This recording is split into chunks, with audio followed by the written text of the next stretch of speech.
2024-এর সেই রক্ত ঝরা দিনগুলির কথা আজকে খুবই মনে পড়ছে।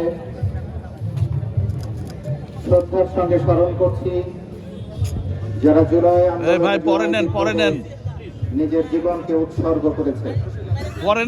তাদের আত্মার মাগফিরাত কামনা করছি।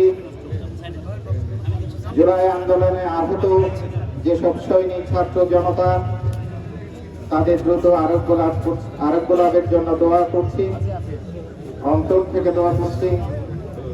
এবং জুলাই আন্দোলনের ট্রমা নিয়ে যেসব এখনো সুস্থ স্বাভাবিক জীবনে ফিরে আসতে পারে নাই যে যোদ্ধারা, তারা যেন অতি সত্বর স্বাভাবিক জীবনে ফিরে আসে, সেই জন্য আমরা দোয়া এবং সহযোগিতা কামনা করছি সকলে।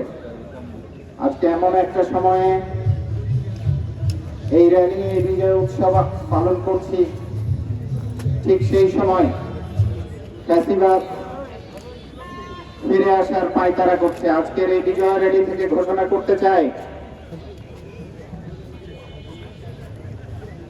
বিতাড়িত ফ্যাসিবাদ এবং তাদের দোসররা কোনোভাবেই কোনো প্রকারেই এই বাংলাদেশের মাটিতে আর দ্বিতীয়বার তাদের পা রাখার যেন সাহস না পায়, এই অঙ্গীকার আমরা এখান থেকে ব্যক্ত করি। পাশাপাশি এই র্যালিতে অংশগ্রহণকৃত সকলকে স্বনির্বন্ধ অনুরোধ জানায়, যে কারণে জুলাই বিপ্লব ঘটেছিল, 2000-এরও অধিক ছাত্র জনতা জীবন দিয়েছে, সেই বিষয়টা আমরা সকলে মনে রাখি।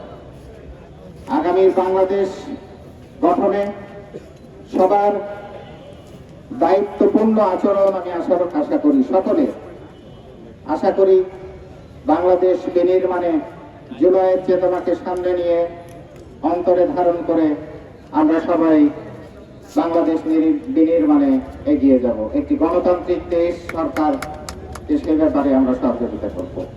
পরিশেষে আজকের এই বিজয় মিছিলে অংশগ্রহণকৃত সকলকে সনির্বন্ধ অনুরোধ জানাবো, সারাদিনের রাজশাহী বিশ্ববিদ্যালয় কর্তৃপক্ষ কর্তৃক আয়োজিত এই সকল অনুষ্ঠান এবং অন্যান্য সংগঠন যারা এই বিজয়ের প্রাক্কালে, এই বিজয়ের দিনে বিভিন্ন অনুষ্ঠান সাজিয়েছেন, তারা নিজ নিজ ভাবে নিজ নিজ দায়িত্বে সুশৃঙ্খল ভাবে নিয়মানুবর্তিতা পালন করে সুসম্পন্ন করবেন।